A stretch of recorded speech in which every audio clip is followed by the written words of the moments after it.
I believe the market has not yet caught up to the news. The Ethereum ETF got approved. The Ethereum ETF isn't yet trading. It will be trading in a few months. So there needs to be, I believe, the S1 document approval.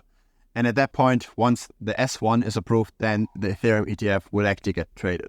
But in theory, right, everything is properly set up. The Ethereum ETF will get traded at some point.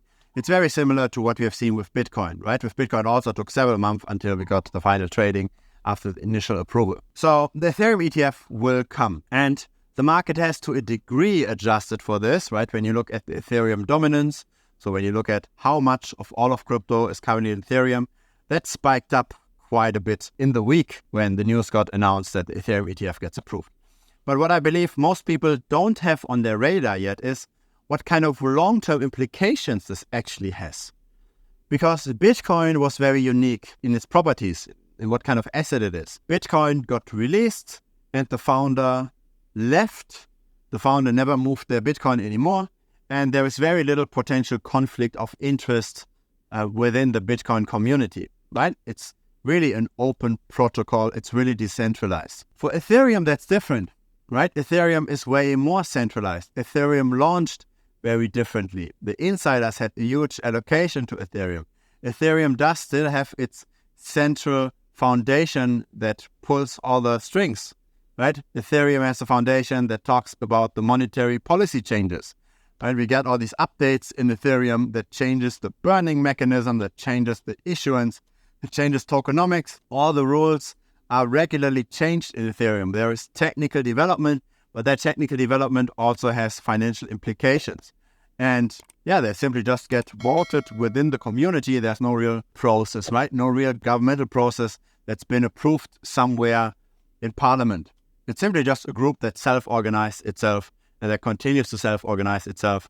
But it is still, to a degree, centralized. And so getting that approval for the Ethereum ETF is pretty significant because, of course, Ethereum is very large, but you can't just, in terms of properties, make the same arguments that you could do for Bitcoin. So once the Ethereum ETF got approved, what really justifiably would be against, say, a Solana ETF approval? Why wouldn't Solana get approved? Why wouldn't get XRP ETF approved? Why wouldn't we see all those ETF approvals? Why potentially wouldn't we even see a Dogecoin approval? Imagine that, right?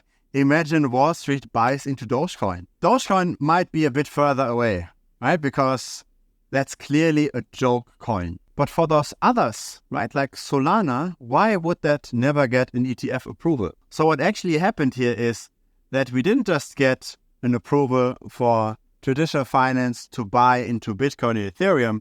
We got an approval, we got a final capitulation by the SEC that traditional finance can buy into crypto in general. And yes, the very small pump and dump coin might not get an ETF anytime soon, but I believe that the rate of ETF approvals is going to accelerate. So we're probably going to see a Solana ETF next year, maybe. There we see then 2, 3, 4 other ETFs for Bitcoin Cash and for whatever it is, Bitcoin Gold soon thereafter. So we will suddenly see a flood of ETF approvals. That's what I believe will happen.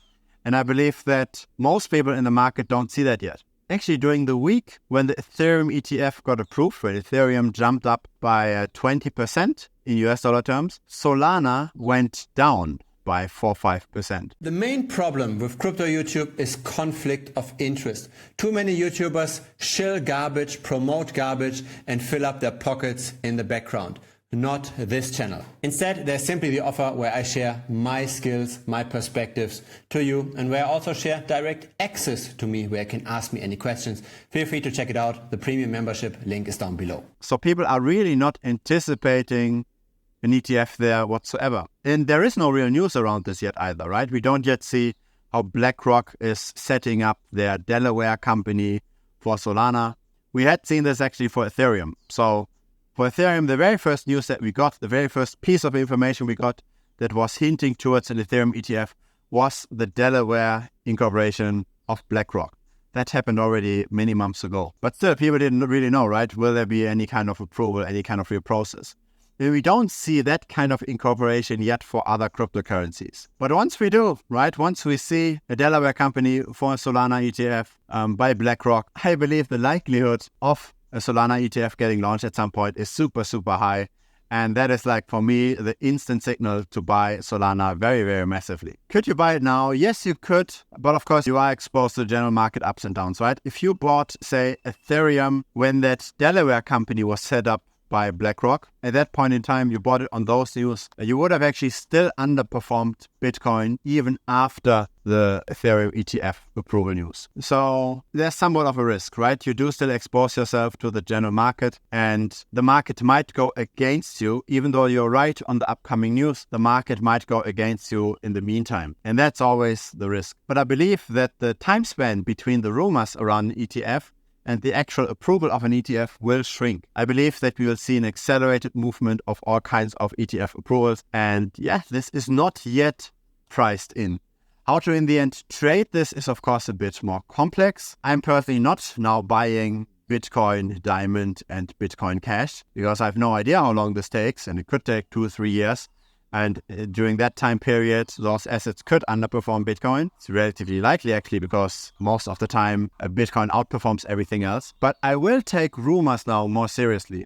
So if there is any kind of hint towards an ETF for an altcoin to get launched at some point, and there are big asset managers that are already preparing themselves for a launch, then I will take this now hyper seriously, and I will buy based on those news. Of course, when those news come out, the prices already might go up by 5%, but I believe that that will not be the complete pricing in of the news. I believe at that point in time, we probably see outperformance. So that's my approach, how to write this. I'm simply going to continue to follow the news. Whenever I see rumors around another altcoin getting an ETF, I will buy those rumors. I will then wait for the actual ETF launch. And yeah, then afterwards, of course, is selling time again, right? It's always buy the rumor, sell the news. So this is something to think about, right? How can we trade the future? Don't just think about the present. Don't just think about now the Ethereum ETF got approved and there will be some money potentially flowing into Ethereum. Yes, I believe that's true. But if the real opportunity is always what's coming next. And the art in all of this is to time it right, because you can be right with the upcoming news, but you can time it wrongly. You can buy it too early. The market might go against you in the meantime. And then, yeah, you might just get your losses recouped by being right. But that's not the whole idea of the game, right? The idea of the game is to actually beat just buying and holding Bitcoin. If it's the first time here, feel free to subscribe. I publish here regularly. A like would be very much appreciated as well. It helps the channel grow. Feel free to also check out our Telegram channel. There's a Telegram link down below. Looking very much forward to chatting with you in Telegram. See you over there. Cheers.